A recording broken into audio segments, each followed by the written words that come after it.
Sometimes the most powerful person in the galaxy is the one who remembers a kindness no one else even noticed. The repair bay smelled faintly of warm metal and recycled air as Ethan Cole tightened the final bolt on a life support regulator the size of a coffee table.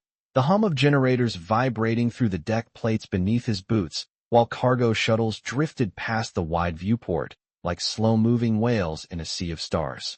Port Meridian never really slept. Somewhere overhead a docking clamp thumped into place, and somewhere farther down the ring a freight horn echoed through steel corridors that stretched for miles. Ethan wiped a streak of coolant across his sleeve and checked the gauge again. 32 psi steady, good enough to keep 1,000 travelers breathing for another 12 hours. He liked jobs that simple. Bolts, pressure, numbers that behaved the way numbers were supposed to behave. People didn't. People brought politics, promises, and trouble measured in megatons. That was why Ethan kept his head down and his world small, one maintenance panel at a time. But that morning the air inside Port Meridian had a different kind of tension, the quiet electric buzz that spread when something important was about to arrive. Security drones glided overhead in careful patterns, their lenses flickering blue as they scanned cargo lanes, and a line of ceremonial banners had appeared overnight along the central concourse, shimmering silver under the station lights. Ethan noticed them the same way he noticed most things, absently, the way a mechanic notices vibrations through a wrench.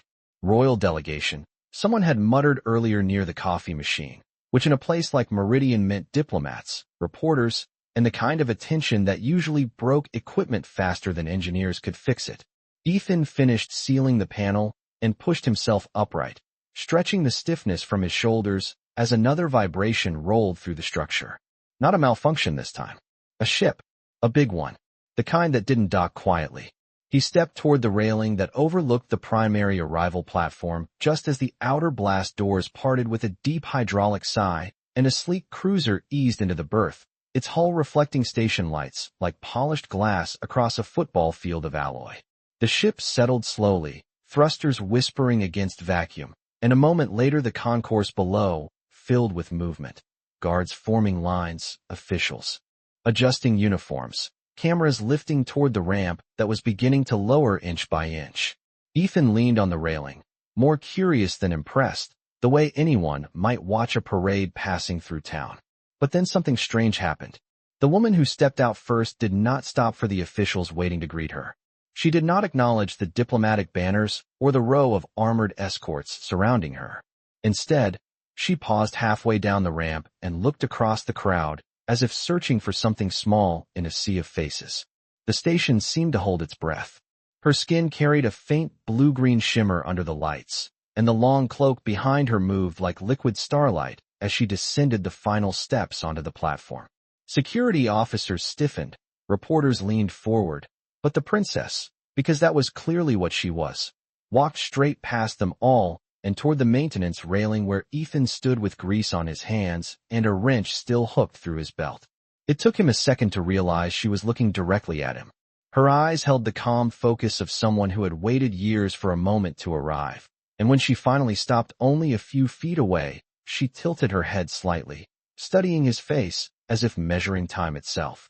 "Do you remember me, human?" she asked softly, and the entire starport went silent. For a long second Ethan Cole simply stared at her, the words echoing in the quiet space between them, while somewhere far below a docking clamp locked into place with a heavy metallic thud that vibrated through the entire ring of Port Meridian, yet neither of them moved. The princess stood only a few feet away now, close enough for Ethan to see the faint crystalline pattern along her temples that marked highborn members of her species, a detail he would have missed years ago, but could not ignore now that half the station was watching. The guards behind her shifted slightly, their polished armor catching the overhead lights, but none of them stepped forward. They were waiting for her lead, and she was waiting for his answer. Ethan blinked once, slow and confused, then glanced over his shoulder as if checking whether she might be speaking to someone else. The maintenance railing was empty except for him and a dented toolbox sitting beside the open panel he had been working on. The smell of coolant and warm circuitry still clung to the air. He wiped his hands on a rag out of habit, though the motion did little to remove the gray streaks across his knuckles. "I think you might have the wrong guy," he said carefully, his voice steady but puzzled, because nothing about this moment made sense. Royalty did not walk across a starport floor to talk to a repair technician who barely cleared enough credits each month to keep his bunk and coffee supply. The woman studied him without speaking for a moment longer, her luminous eyes calm in a way that made the crowd's whispering fade into the background hum of the station. Then she reached into the folds of her cloak and drew out a small object that caught the overhead lights with a quiet glimmer. It was a piece of crystal no larger than a silver dollar, fractured clean through the center as though it had once been part of something larger. She held it in her palm and lifted it slightly. Ethan felt something tighten in his chest the moment he saw it. The shape was unmistakable. A jagged half of a badge made from pale violet crystal, its edges worn smooth with time. For a heartbeat he forgot the princess, the guards, the entire crowded concourse. All he saw was the memory that object dragged back from somewhere deep in his mind. A storm of charged particles screaming through the outer debris belt. The shriek of damaged metal spinning through vacuum. A tiny escape pod drifting among broken hull fragments like a bottle lost at sea. Ethan had been younger then, flying a salvage tug through the wreckage fields where old warships and abandoned cargo vessels slowly fell apart under the pull of gravity and time. It had been the kind of place where you expected to find scrap metal, cracked engines, maybe a forgotten cargo container worth a few thousand credits. You did not expect to find a child. Yet when he had forced open the pod's warped hatch, there she had been, half-conscious under a flickering emergency light, skin the color of pale ocean water, and eyes filled with confusion and pride that did not belong to someone so small. He had wrapped her in the only thermal blanket he carried, given her his last bottle of drinking water, and stayed beside the drifting pod until a passing patrol ship answered the emergency signal. Ethan had never asked her name. He had never learned where she came from. The patrol crew had taken her away, and the salvage lanes had swallowed him again like nothing unusual had ever happened. Standing on the platform now, he looked back down at the crystal fragment resting in the princess's hand. The silence stretched across the concourse like a held breath. Slowly, almost reluctantly, Ethan reached toward the pocket of his worn work jacket and pulled out something wrapped in a square of cloth. When he unfolded it, another shard of violet crystal rested inside, the missing half of the one she held. His voice came out quieter than he expected. "That storm was about 8 years ago," he said. "Outer debris belt past Orion Gate." The princess smiled then, not like a ruler greeting a subject, but like someone remembering warmth after a long winter. "Yes," she said softly. "And you gave a freezing girl your last thermal blanket."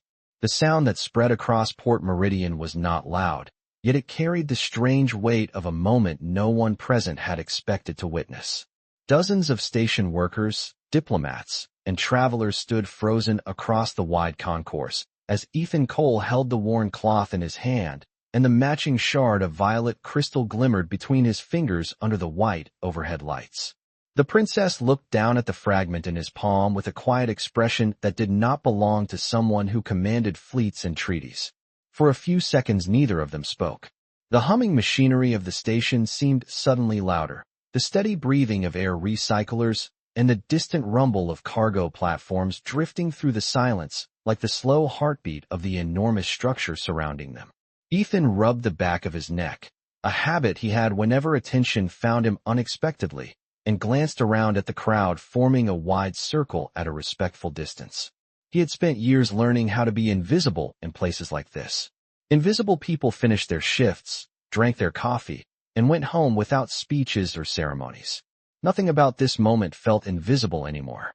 "You were about 6 years old," he said slowly, looking back at her, the memory assembling itself piece by piece like a machine coming back online after a long shutdown. Your escape pod was spinning through the debris belt at maybe 20 miles per hour. Half the hull was cracked. I remember the emergency light blinking red every 2 seconds. The princess nodded once, the movement small but certain. "I remember the cold," she replied softly. Her voice carried clearly even across the large platform. "And I remember a human voice saying everything would be fine even though the storm outside your tug was shaking the entire cockpit." Ethan let out a quiet breath through his nose. The memory had not faded as much as he once believed. He could still feel the vibration of the salvage tug beneath his boots that day, the kind of vibration that meant charged particles were tearing through the debris field like invisible hail. He had nearly turned away from that drifting pod. In those lanes, hesitation could cost you your ship. But something about the weak signal repeating from that tiny capsule had pulled him closer. He glanced down again at the crystal shard resting against the cloth. "I never knew who you were," he admitted. "The patrol crew showed up about 10 minutes later. They took you aboard and told me to clear the salvage zone." The princess's eyes brightened slightly with the memory. "You also refused the reward they offered you," she said. Ethan blinked in surprise. There was a reward? The corners of her lips lifted just enough to hint at a smile. 20,000 credits, according to the report. Ethan gave a short laugh under his breath. "Well, that explains why the patrol officer looked so confused when I left." The crowd around them murmured quietly, some amused, some astonished. Royal guards stood perfectly still behind the princess, though a few exchanged subtle glances that suggested even they had not known this part of their ruler's story. Ethan slipped the crystal shard back into the cloth and folded it carefully, the way someone handles an object that has traveled a long way through time. "I figured whoever your family was would come looking," he said. "Kids do not end up drifting through the Orion debris belt by accident." The princess looked out across the enormous interior of the starport, past the banners and the watching officials and the bright windows that showed the dark ocean of space. Beyond the hull, when she spoke again, her voice carried a deeper note of meaning. "My family did come looking," she said, "but for a long time they did not know where." She turned her gaze back to Ethan, the calm certainty in her expression returning. "I never forgot the human who stayed with me until help arrived."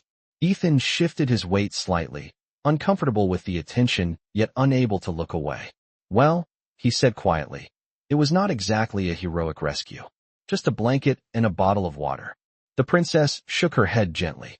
For a freezing child alone in the dark, that was everything.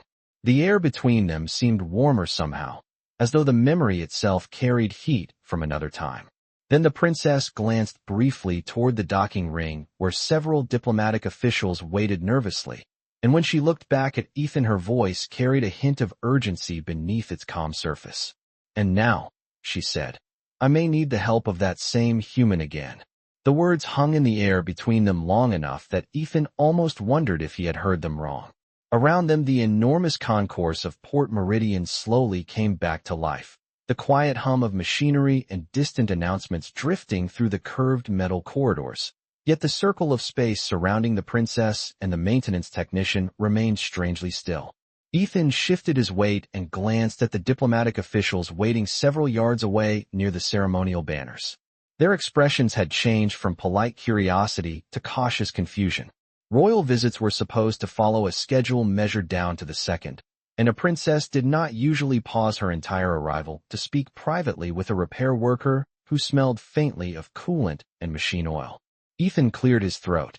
"You might want to repeat that," he said quietly, "because I am pretty sure you have an entire welcoming committee over there expecting a speech, not a mechanic."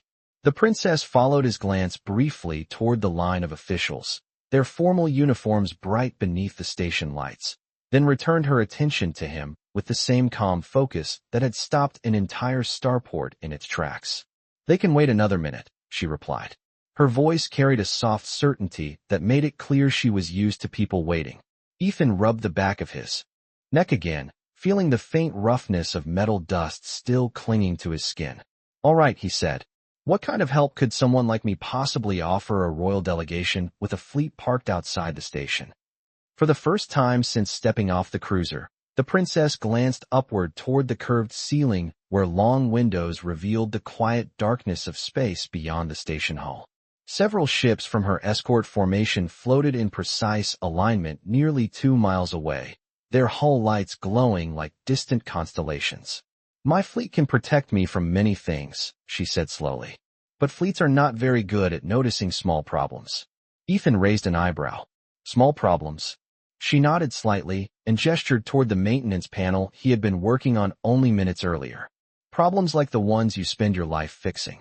Ethan leaned back against the railing, folding his arms loosely while he studied her expression. It did not look like politics. It looked like concern carefully hidden beneath royal composure. You were talking about something mechanical, he said after a moment. On the station? The princess hesitated just long enough for Ethan to realize the answer mattered. On the station, she confirmed. Ethan followed her gaze across the massive interior ring of Port Meridian. Cargo platforms rolled along magnetic rails hundreds of feet away. Fuel lines and data conduits ran through the walls like arteries carrying the life of the station from one section to another. Thousands of people moved through that system every hour, trusting that the quiet engineers behind the walls had done their jobs correctly. Ethan had spent years listening to those hidden systems the way a doctor listens to a heartbeat. When something felt wrong, the station usually told you if you were paying attention. He straightened slowly. You think something here is not working the way it should, he said.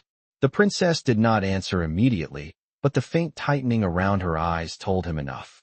During our approach, she said carefully, my cruiser detected a series of irregular energy fluctuations near the ceremonial docking ring. Ethan frowned slightly. Energy fluctuations happen every day in a port this size. These were unusual, she replied, and they stopped the moment our sensors began scanning the station. Ethan looked again toward the massive docking ring visible through the far window where the princess's cruiser remained, attached to the station like a polished silver arrow. If something had briefly interfered with that section of the power grid, it meant equipment somewhere in the maintenance layers had behaved in a way it was not designed to behave. And the people who understood those layers best were rarely the officials standing in bright uniforms near the banners. Ethan pushed away from the railing and picked up his toolbox. Well, he said quietly, that does sound like the kind of problem a mechanic might want to take a look at. The princess watched him with a small, knowing smile, as though she had expected that answer all along. The princess stepped forward beside him as Ethan lifted the heavy toolbox, the metal handle clinking softly against the worn edge where years of repairs had polished it smooth, and the watching crowd parted almost instinctively as the two of them began walking away from the ceremonial platform and toward the deeper maintenance corridors that ran beneath the elegant surface of Port Meridian. Behind them, the royal guards hesitated for only a moment before forming a quiet perimeter several yards back, careful not to crowd the human mechanic who now seemed to hold the princess's full attention. Ethan moved at a steady pace through the wide concourse, boots echoing faintly against the alloy floor while overhead lights reflected in long white lines along the curved station walls. Travelers whispered as they passed, some recognizing the royal insignia, others staring openly at the strange sight of a princess walking beside a man carrying a dented toolbox. Ethan did not look at them. His eyes were already studying the environment the way a technician reads a machine, noting the rhythm of air vents, the faint vibration through the deck plates, and the distant hum of power conduits buried behind layers of reinforced panels. After nearly a minute, he slowed slightly near a service hatch marked with a faded maintenance code. The ceremonial docking ring is about 300 yards through here, he said quietly while kneeling beside the hatch. If something unusual happened in the power grid, the signal would have passed through these relay conduits first. The princess watched with interest as Ethan pressed a small scanner from his belt against the metal surface. The device emitted a soft chirp while thin lines of data flickered across its narrow display. What exactly are you looking for? She asked. Ethan tilted the scanner slightly and listened to the tone change. Power systems leave footprints, he explained. Even when the fluctuation stops, there is usually a trace left in the energy pattern, kind of like the way warm metal cools slowly after a machine shuts down. The hatch released with a gentle hiss as he triggered the lock override, revealing a narrow maintenance corridor lit by soft amber strips along the floor. The air inside smelled faintly of insulation and electrical current. Ethan stood and stepped through the opening without hesitation, his movements confident in the quiet mechanical world beneath the station's polished exterior. The princess followed, her cloak brushing lightly against the metal wall as the hatch sealed behind them. The sounds of the public concourse faded immediately, replaced by the steady pulse of machinery that kept the entire starport alive. Ethan paused and placed one hand against the wall, feeling the subtle vibration of energy running through the hidden conduits. There it is, he murmured. The princess leaned closer. You found something? Ethan nodded slowly. Not a malfunction exactly, he said. More like a signal that should not exist. He tapped the scanner again and the display brightened. Something passed through this power line about 20 minutes ago. A pulse that briefly redirected energy through the docking ring before disappearing. The princess studied the corridor ahead, her calm expression tightening slightly with thought. Could it have been a normal system adjustment? She asked. Ethan shook his head. Normal adjustments leave a longer trace, he replied. This one lasted less than half a second. He straightened and looked down the corridor toward the direction of the ceremonial docking ring, where her cruiser remained attached to the station nearly 2 miles away. The soft glow of the scanner reflected in his eyes as a realization slowly formed. Whoever triggered that pulse knew exactly when your ship would arrive, he said quietly. And they knew exactly which power conduit to use. The princess was silent for a moment before asking the question that now hung between them in the dim corridor. What could someone do with a half-second of control over the docking ring? Ethan exhaled slowly and closed the scanner. That, he said, lifting the toolbox again and starting deeper into the corridor, is exactly what I intend to find out. The corridor narrowed as Ethan Cole moved deeper into the maintenance layers beneath Port Meridian, the amber floor lights stretching ahead in a long quiet line, while the low pulse of the station's power grid vibrated faintly through the steel beneath his boots. The princess followed only a step behind him, her presence strangely calm in a place built for engineers rather than royalty. Here there were no banners, no reporters, only cables the thickness of a human arm running along the walls and the constant hum of systems that kept millions of tons of structure alive in the vacuum outside. Ethan slowed near a junction where several conduits met behind a transparent inspection panel. He set his toolbox down with a soft metallic thud and ran the scanner along the seam of the conduit housing again. The device emitted a brief tone before projecting a thin band of data across its display. There it is again, he murmured. The princess leaned slightly closer to see the screen. The same signal? Ethan nodded. Residual trace, he said. It bounced through 3 relay nodes before reaching the docking ring. Whoever sent it knew exactly which path would avoid the station's main security diagnostics. He slid open the inspection panel and exposed the thick cables within. The air carried a faint electrical warmth, the quiet scent of insulation that engineers learned to recognize instantly. Ethan placed his palm against one of the conduits and closed his eyes for a moment, feeling the subtle tremor of energy passing through it. Most people think power systems are simple, he said. Flip a switch and the lights turn on. But a station this size is more like a living organism. Energy flows through it the way blood flows through veins. The princess listened carefully. And someone briefly changed that flow, she said. Ethan opened his eyes and nodded once. Exactly. He pulled a small diagnostic probe from the toolbox and clipped it to the conduit. A faint line of light pulsed across the tool as it began analyzing the current. The corridor remained quiet except for the steady rhythm of distant machinery. After a few seconds, the probe chimed softly. Ethan studied the result and exhaled slowly. That pulse was not random, he said. It was a test. The princess frowned slightly. A test for what? Ethan tapped the side of the probe and the data shifted into a simple waveform pattern. Think about it, he said. If someone wanted to interfere with your cruiser while it was docking, they would first need to confirm they could access the correct power conduit. A half-second pulse is perfect for that. It is short enough to avoid alarms, but long enough to prove control. The princess glanced toward the direction of the docking ring again, though several miles of reinforced station structure now separated them from the massive platform where her ship waited. You believe someone was checking whether they could manipulate the docking systems, she said quietly. Ethan closed the inspection panel and secured the latch. Yes, he replied. And if they were testing the system 20 minutes ago, that means the real attempt might still be coming. For a moment, neither of them spoke. The distant thrum of the station's reactors seemed louder now that the possibility had been named. Ethan lifted his toolbox again and continued walking down the corridor, his pace slightly faster than before. The main control interface for the docking ring is about 500 feet ahead, he said. If someone installed a hidden relay or signal injector, that is where they would connect it. The princess kept pace beside him. If we reach it first, she asked, can you stop whatever they planned? Ethan glanced at her briefly before returning his focus to the corridor ahead. The amber lights reflected in his eyes as he answered. If it is mechanical, electrical, or digital, he said calmly, then yes. After a few more steps, he added quietly, "But whoever designed that pulse understands station infrastructure very well." The princess studied his expression, meaning. Ethan tightened his grip on the toolbox handle as the corridor opened toward a larger equipment chamber, glowing faintly with blue indicator lights. "Meaning," he said, "whoever did this probably works here."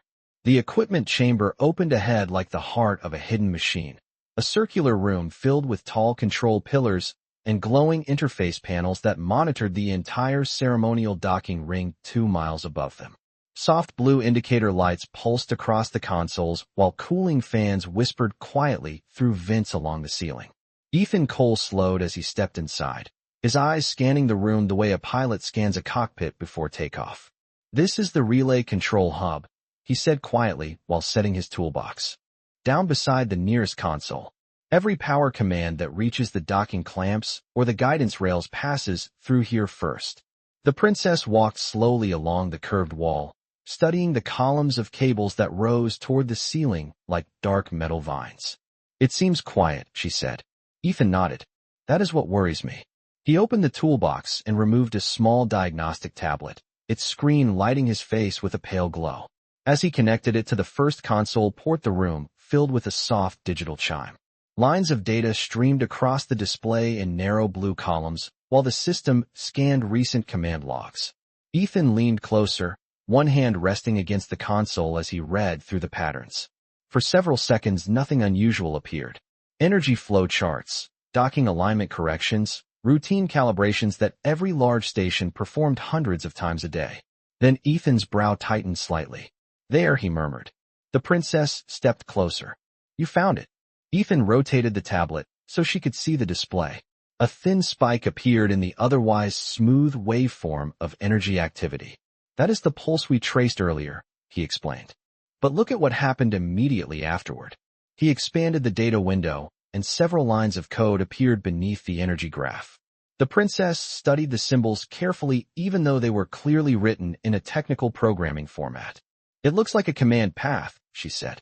Ethan nodded slowly. "Exactly. The pulse was only the first step.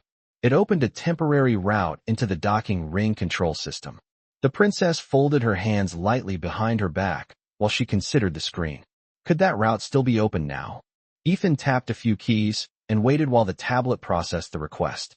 The machine paused for a moment before displaying a single blinking symbol. Ethan exhaled quietly.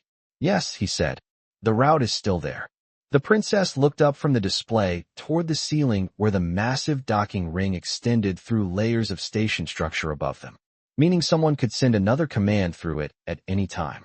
Ethan closed the diagnostic window and disconnected the tablet. "Exactly," he replied. "If someone triggered a second pulse right now, they could override the docking clamps or the guidance field that holds your cruiser in position." The princess remained calm, but Ethan noticed the faint tightening of her posture. "And what would happen if those systems were overridden during a diplomatic arrival?" she asked. Ethan rested his hand on the console again, feeling the quiet vibration of the station's power beneath the metal surface. "Nothing dramatic," he said carefully, "but it would be enough to cause a serious docking failure. The kind that would shut down the station, disrupt the treaty meeting, and embarrass a visiting royal delegation across every network in the system." The princess gave a thoughtful nod. "So the goal may not be destruction," she said. "Only humiliation." Ethan looked back at the blinking symbol on the tablet screen before turning it off. "That would be my guess," he replied. The room fell quiet again except for the whisper of cooling fans. Then Ethan noticed something he had missed during the first scan. One of the control pillars across the chamber showed a faint amber maintenance light that should not have been active during normal operation. He pointed toward it slowly. "That console is not supposed to be running a secondary diagnostic loop," he said. The princess followed his gaze. "What does that mean?" Ethan lifted the toolbox and began walking toward the console, his voice calm but focused. "It means someone accessed this system recently," he said, "and they may have left something behind." The amber maintenance light glowed steadily on the control pillar across the chamber, a small signal that most visitors would have ignored, but one that immediately pulled Ethan Cole's full attention. He walked slowly toward the console, the faint echo of his boots moving across the metal floor while the steady hum of the station's systems filled the quiet room. The princess followed a few steps behind him, her eyes focused on the same indicator light. Ethan set the toolbox down beside the pillar and crouched near the lower access panel. Maintenance lights like that only activate when a technician runs a direct system diagnostic, he said. And according to the logs we just checked, no official diagnostic has been scheduled today. He removed a slim screwdriver from the toolbox and loosened 2 small bolts securing the panel. The metal plate slid free with a soft click, revealing a cluster of fiber lines and a compact relay interface tucked neatly behind the console housing. Ethan leaned closer and studied the connections for a moment. The wiring itself looked normal, but one detail immediately caught his eye. "There it is," he murmured. The princess stepped closer to see what he had found. Attached between 2 of the relay channels was a tiny rectangular module no larger than a matchbox, its casing a dull gray that blended easily with the surrounding equipment. A thin indicator light blinked quietly on its surface. "That does not look like standard station hardware," she said. Ethan nodded slowly. "It is not," he replied. "Someone added this module directly into the power control line." He carefully disconnected the fiber clip and lifted the device into his hand. The module weighed almost nothing, yet it had been placed with precise technical knowledge of the system. Ethan turned it over and examined the small connector ports along its edges. "Signal injector," he said quietly. "It intercepts commands moving through the docking control network and can insert new instructions without triggering the main security systems." The princess watched him thoughtfully. "So that device could create the half-second pulse you detected earlier." Ethan nodded again. "Exactly. It listens to the station's normal energy flow, waits for the right moment, then sends its own command through the system." He paused as another thought formed. "Which means whoever installed it knew the exact timing of your arrival." The princess folded her arms lightly while considering the small module in his hand. "And they expected the docking ring to respond without question," she said. Ethan reached back into the toolbox and pulled out the diagnostic tablet again. He connected a cable to the injector module and activated the scan program. Lines of code scrolled rapidly across the screen as the device revealed its internal instructions. After a few seconds, Ethan's expression shifted slightly. "Interesting," he said. "What is it?" the princess asked. Ethan rotated the tablet so she could see the display. A sequence of programmed commands appeared in a narrow column, each one timed to trigger within a precise window during a ship's docking procedure. This module was designed to activate when a cruiser of your exact mass and energy signature entered the docking clamps, he explained. It would redirect a small portion of the station's power through the guidance rails for less than 1 second. The princess studied the sequence carefully. "Enough to disrupt the docking alignment," she said. Ethan nodded. "Yes, not enough to cause damage, but enough to create a very public failure during your arrival." He disconnected the cable and powered down the tablet. The quiet blinking light on the injector module faded as he removed its power link. The chamber returned to the steady rhythm of normal station operation. The princess looked at the device once more before lifting her gaze to Ethan. "Whoever installed it wanted to embarrass my delegation in front of every diplomatic observer in this sector," she said calmly. Ethan slipped the module into the toolbox and closed the lid with a firm click. "And they were careful," he replied. "If we had not checked this console before the next docking command, the system would have activated automatically." The princess gave a small nod of understanding. "Then you have prevented a very inconvenient situation." Ethan lifted the toolbox again and glanced toward the chamber entrance where the corridor lights glowed softly in the distance. "Maybe," he said quietly, "but one thing still bothers me." The princess tilted her head slightly. "What is that?" Ethan looked back at the control pillar, his eyes narrowing thoughtfully. "A technician capable of installing something like this," he said slowly, "would not leave after planting only one device." The quiet equipment chamber seemed smaller now that the possibility of hidden devices had entered the room. Ethan Cole stood beside the control pillar for another moment, his eyes moving slowly across the cables, the relay ports, and the surrounding consoles while the steady hum of the station continued around them like the low breathing of a massive mechanical creature. The princess watched him carefully, recognizing the expression of someone who had begun to see a larger pattern forming beneath the surface. Ethan lifted the diagnostic tablet again and began walking slowly around the circular chamber, scanning each pillar in turn. Blue lines of data flickered across the screen as the device checked the power signatures moving through every conduit. A technician who planned something like this would not rely on a single point of access, he said quietly. Too risky. If one injector fails, the entire plan fails. The princess followed his movement along the curved wall. So there may be more devices hidden in the system. Ethan nodded. Probably in locations that share the same control loop as the docking ring. He paused beside the next pillar and ran the scanner across the console panel. The machine emitted a brief tone, then returned to silence. Ethan moved on to the next station, repeating the process with careful patience. The chamber lights reflected softly off the metal floor as he worked his way around the circle. For nearly a minute the scanner reported nothing unusual. Then a faint chirp echoed from the tablet. Ethan stopped immediately. There, he said quietly. The princess stepped closer as he knelt beside another access panel near the base of the pillar. This panel was sealed normally, but the faintest scratch marks around the bolt head suggested it had been opened recently. Ethan loosened the fasteners and slid the plate aside. Behind it, a nearly identical injector module rested between two relay channels, its tiny indicator light blinking at a slow, steady rhythm. Ethan exhaled through his nose. Second one, he said.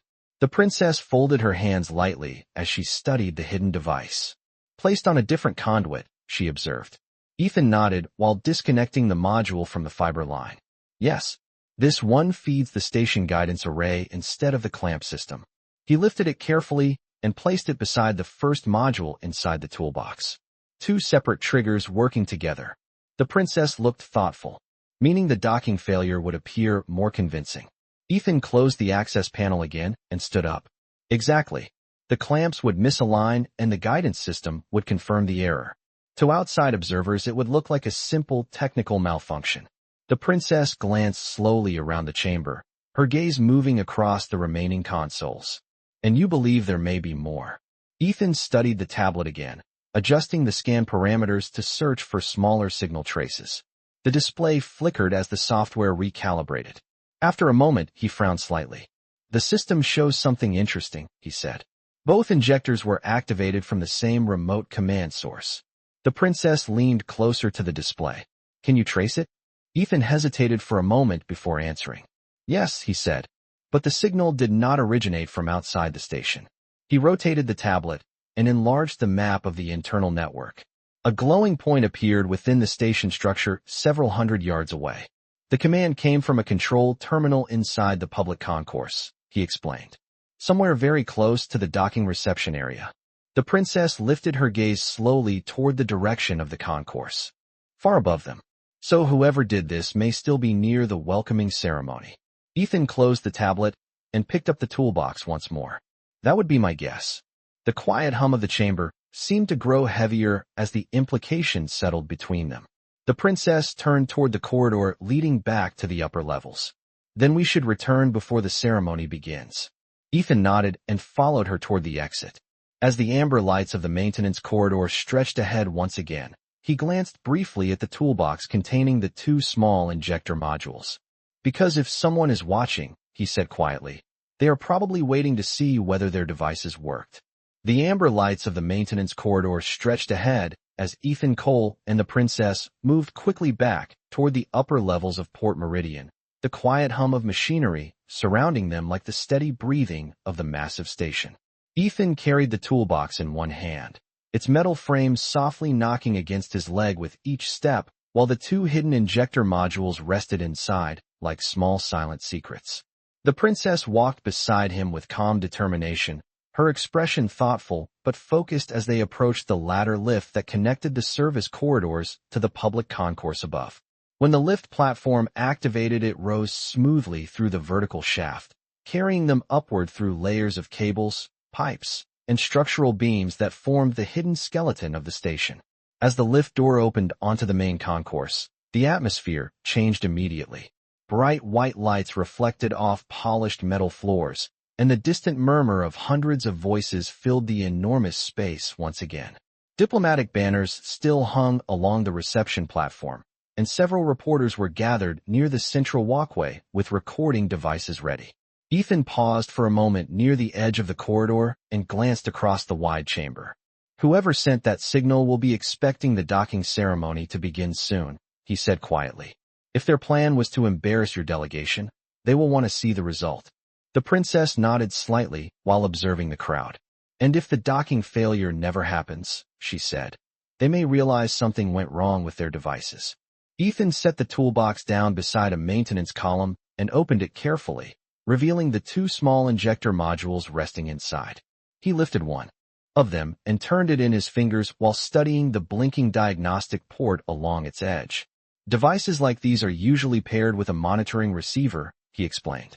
"Something nearby that listens for the activation signal and reports whether the command worked." The princess looked around the concourse thoughtfully. Travelers moved through the open walkways. Officials spoke quietly near the reception area, and station workers crossed between cargo lifts carrying data tablets or supply crates. To most observers, it looked like an ordinary diplomatic arrival. Ethan closed the toolbox again and scanned the room slowly. "If I were running a remote signal like that," he continued, "I would want a clear line of communication to the docking ring systems and a good view of the ceremony." The princess followed his gaze toward a balcony level overlooking the reception platform. Several technical terminals were built into the railing there, used by station engineers to monitor traffic flow and docking schedules during major arrivals. Ethan nodded slightly toward the balcony. "Those terminals connect directly to the public network," he said, "close enough to send commands through the station relay grid without drawing attention." The princess studied the area carefully. A few technicians were already standing near the terminals, their uniforms marking them as station staff responsible for overseeing the arrival sequence. "Which one of them do you believe it might be?" she asked quietly. Ethan picked up the toolbox again and began walking toward the stairs leading to the balcony. "That is the interesting part," he said. The command trace from the injector modules showed a specific terminal ID. The princess glanced at him with curiosity. "You know exactly which console transmitted the signal?" Ethan nodded once. "Yes," he replied. They reached the upper balcony, and Ethan slowed as he looked toward the row of terminals built into the railing. One of the consoles showed a faint active status light, even though no one appeared to be using it. Ethan pointed toward it subtly. "That one," he said. The princess looked toward the terminal and then back at him. "And the person responsible?" Ethan rested the toolbox on the floor beside the railing and spoke calmly while watching the busy concourse below. "If they are still here," he said quietly, "they will come back to check the results." The balcony overlooking the reception platform was wide enough to hold a small crowd, yet the terminal Ethan had pointed out remained strangely unattended, its status light glowing softly against the brushed metal surface as though waiting for someone to return. Ethan Cole leaned casually against the railing while watching the activity below, his posture relaxed enough that no one nearby would suspect he had just dismantled a hidden sabotage device deep inside the station's infrastructure. The princess stood beside him with the quiet composure of someone used to public attention, though her eyes followed Ethan's subtle observations rather than the reporters gathering near the ceremony stage. Below them, the diplomatic reception was beginning to assemble. Station officials adjusted their uniforms, security officers formed careful lines along the walkway, and a group of technicians moved between consoles verifying docking telemetry for the cruisers still attached to the outer ring 2 miles beyond the hull. Ethan studied the terminal again without looking directly at it. "If the person who planted those injectors is careful," he said quietly, "they will not rush back immediately. They will wait until the ceremony starts." The princess nodded slightly. "So that no one notices them watching." Ethan gave a small approving glance. "Exactly." For a few moments, they simply observed the movement of the crowd. A group of station engineers passed behind them carrying diagnostic tablets. A cargo supervisor spoke into a headset while pointing toward a departing shuttle drifting beyond the viewing windows. Everything looked ordinary. That was what made Ethan uneasy. Systems designed for sabotage often depended on normal routines remaining undisturbed. Then, after nearly a minute, Ethan noticed a figure approaching the row of balcony terminals from the far stairway. The person moved with the casual pace of someone performing a routine check, wearing the dark gray uniform of station technical staff. A badge clipped to the chest reflected the overhead lights as the technician walked toward the exact console Ethan had identified earlier. Ethan's eyes narrowed slightly. "There," he murmured. The princess followed his gaze without turning her head abruptly. The technician reached the terminal and rested one hand on the interface screen as if preparing to review the system status. For a moment, the figure simply stood there, scanning the data panels. Ethan watched carefully. The technician's eyes moved quickly across the console display, then flicked briefly toward the reception platform below, where the diplomatic ceremony would begin within minutes. Ethan could almost see the question forming in that person's mind. Why had the docking system not failed yet? The technician tapped the console once and opened a monitoring window. A few lines of code appeared across the display. Ethan exhaled slowly. "They are checking the command response," he said quietly. The princess observed the scene with calm focus. "Which means they still believe their devices are active." Ethan nodded. For about another 30 seconds. The technician tapped the screen again, expecting confirmation from the injector modules hidden in the maintenance network. Instead, the console displayed a silent error message. Ethan watched as the person's posture stiffened slightly. It was a small change, barely visible to anyone else. But to someone who spent his life reading mechanical signals, it was as obvious as a warning light on an engine panel. The technician looked at the screen again, then quickly opened a deeper diagnostic command. Ethan leaned forward slightly on the railing. "Now they know something is wrong," he said.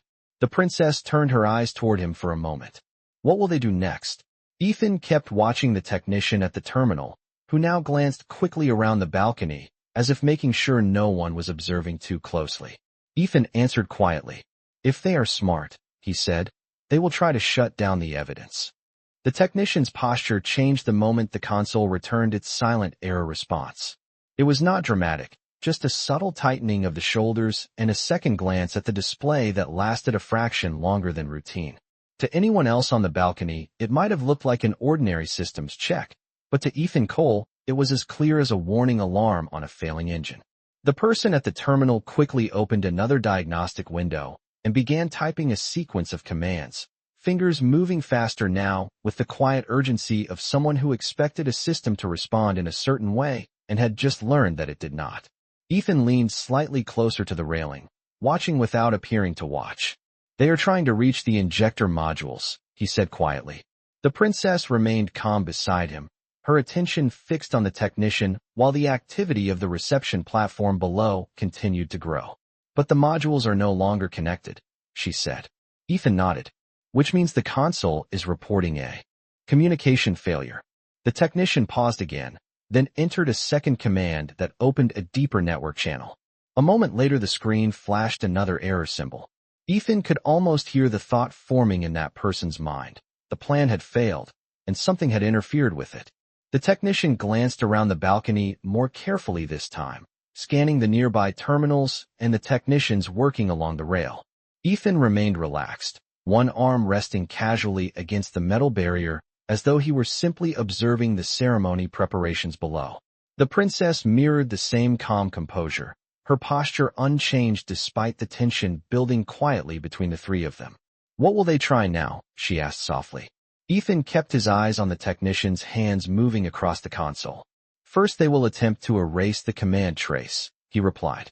As if confirming his prediction, the technician opened a system maintenance panel and began entering a deletion sequence designed to wipe recent command logs from the station network. Ethan watched the console screen carefully. The person was skilled. The commands were precise and executed quickly, the work of someone who knew the station infrastructure well. But the technician had made one mistake. The deletion program was targeting the injector modules that no longer existed. Ethan reached into the toolbox at his feet and quietly activated the diagnostic tablet again.